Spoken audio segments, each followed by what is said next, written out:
So then looking at, so what we kind of touched on a couple of things, but like what are some other things that can, make adrenal fatigue worse or, lead to adrenal fatigue? Right. Sure. So that's a great question because I get a lot of inquiries all the time on the different medias that I use, and they'll ask me, what's the best supplement for this? And I always try to explain to them, think of it as finding the cause. Think of it as the detective in the crime scene and trying to figure out what is really draining or dragging down your chronic stress response. So if someone's in a difficult marriage or has a terrible job or has a mold infested house or is waiting 10 hours every single day before they eat their first meal and then they don't eat very well, or they've had a low grade infection like a bacterial H. pylori infection, or they've had mercury fillings in their teeth. There are so many inflammatory sources that are going to drain the adrenal glands. So it really behooves us to figure out what is dragging your adrenal glands down more than anyone else. And there's usually a couple of low-hanging fruit like controlling blood sugar, stabilizing gut function, removing stimulants, caffeine and nicotine and sugary foods. Those are sort of the common things that anyone can do without having to do that dried urinary total cortisol test, and pretty much you can start to recuperate. And then from there, it really requires a little bit more specialization because a lot of these people have already tried a lot of different things and they're just frustrated. They come to see me, they have their Santa Claus bag of supplements, they've been taking everything under the sun, and they have 20 pages or 100 pages of medical background, and really they're frustrated. So it really requires to be a little more specific as to what their major drainers are and try to approach it that way.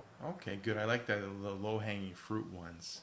Right. And you rule those out, and then you go to the more complicated ones. Right. Okay, Anemia, I'm sorry, anemia is another one too. Sorry to interrupt you, but no worries. that's all. I see a lot of people get MRIs, get CT scans, and at the end of the day, they have an anemia. So you got to really rule out not only the low-hanging fruit, but sometimes the stuff that really are easy to impact. And that I missed out on that, but that's another one as well. Okay, okay. So we kind of talked about the testing the adrenal glands as the way that you recommended versus the traditional medicine approach. We looked at things that can kind of make the you know make the fatigue worse for your adrenal glands. Now, what are the kind of treatments, or like what can people do about it? You talked about maybe the low hanging fruit. Maybe you can kind of expand on those, Sure.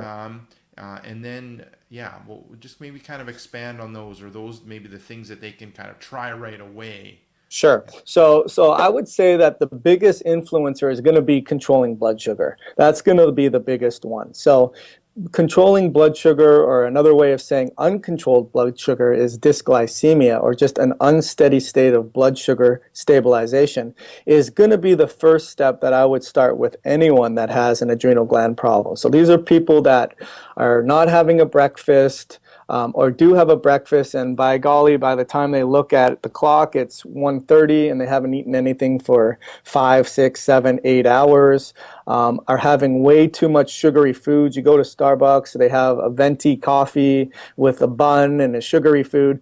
All of those things are going to really destabilize the blood sugar levels. So that would be the first thing that I would tell them to do, is really try to have a whole food based lunch, breakfast, and dinner. When I say that, I don't mean they have to go to Whole Foods. What I mean is they have to have a nice, healthy representation of a protein, a carbohydrate, and a fat, making sure that they're not letting too much time go by between when they first had their meal and the next have their meal.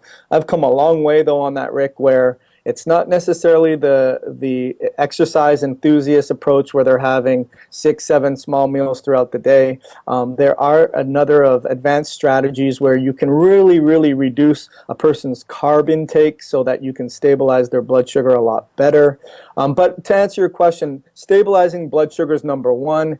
making sure they're not waiting too long in between meals, making sure that they're having a nice healthy representation of a protein, carbohydrate, and a fat, making sure that they address any gut problems. So if they have certain reactivities to foods, that's a huge one that's going to create chronic inflammation in their body. And then really assessing their parasympathetic or sympathetic state, meaning if they're stressed out all the time and they just don't take time to smell the roses, that goes a long way in terms of turning off that stress response.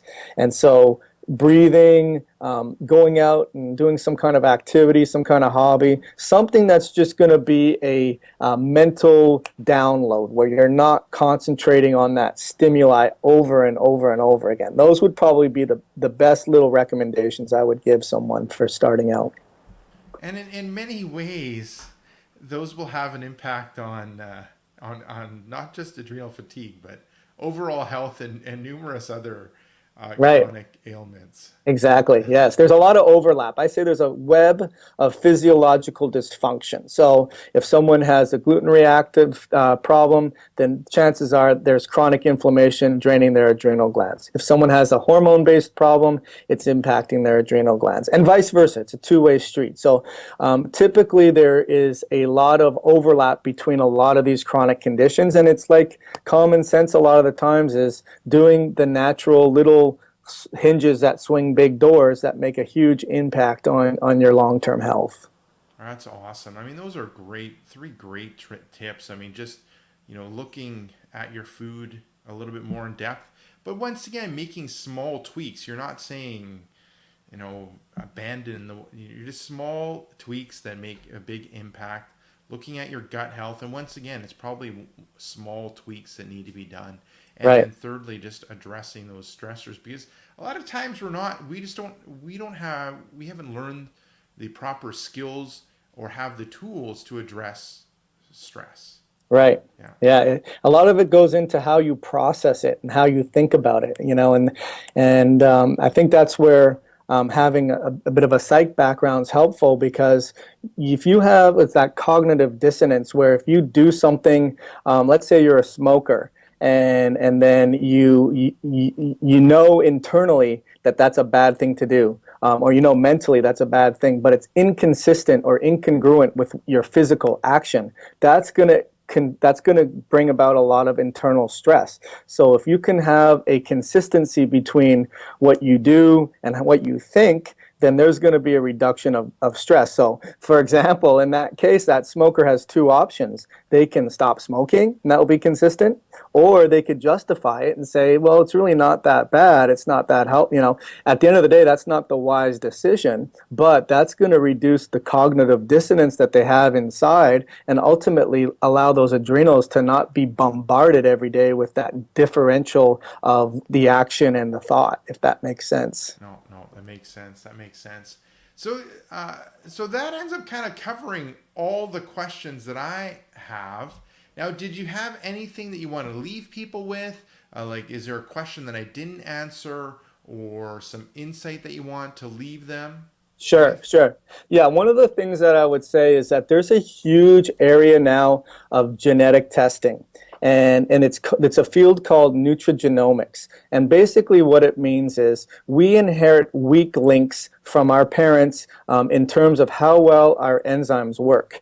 And we learned this in 2003 with the Human Genome Project. We discovered the entire genetic code, and we learned that these genes that we inherit that allow us to produce energy, they could be altered in their efficiency. So I call it the X factor, Rick, in that there's a lot of adrenal specialists out there that do wonderful, wonderful things. And there's even some great medical doctors that even though they don't necessarily believe 100% in adrenal fatigue, they can do a great job for you. But when I see a lot of people that have been suffering with a chronic problem, like I mentioned earlier, that Santa Claus bag of supplements and, 100 pages of notes and still suffering, one of the things I would urge them to do is to get a genetic test, because that genetic test can then teach them some of their weak links in why they're not able to process energy well. And so the genetic test basically gives us information on over 250 cellular activities of the body, from making hormones, making neurotransmitters, all of which help with the stress response, fighting off an infection, breaking down free radicals, regenerating DNA. And the way stress basically deals with it is this: when we're stressed, it exposes your weaknesses even further. Because if you have an altered gene and it's not working very well, then stress is just going to be like what I say is going to be like a car accident in the middle of in the middle of a 2-lane highway. When the highway should be 8 lanes,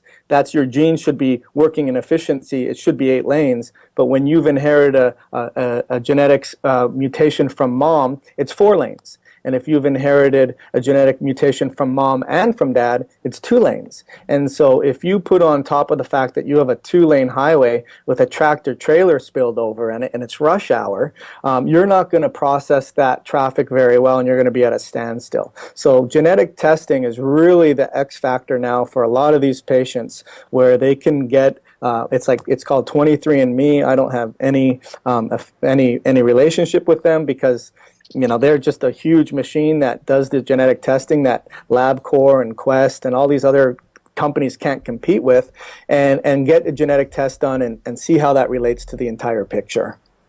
Okay. No, great tip there. Awesome. So I mean, that's it. Those are all the questions I have.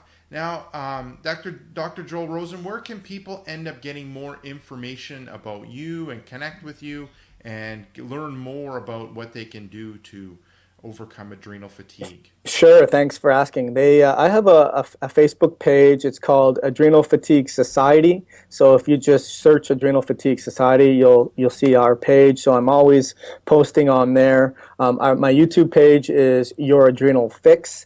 I thought that was a cute play on words with that. It's Fix, Fix. And then, of course, I have my blog. It's adrenalfatiguesociety.com, and I have a couple free good things that I give to people that come to that blog. And there's just good information out there on those three ways that they can get in contact with me. And then even at the blog, you got links out to your YouTube channel, and you got some great videos that kind of explain or go into more depth the things that we've kind of touched upon. Right, exactly. Awesome. So thank you very much for your time, Dr. Joel Rosen. Yeah, thank you for having me. I enjoyed it. Awesome. And thank you, everyone, at exercisesforinjuries.com. I hope you enjoyed the interview. So thank you very much for joining me. Now, make sure to swing by exercisesforinjuries.com. Enter in your injury pain. There's a good chance of an article, video, or an interview that'll help you overcome your injury or pain. So this is Rick Cassell with Dr. Joel Rosen saying take care and bye-bye.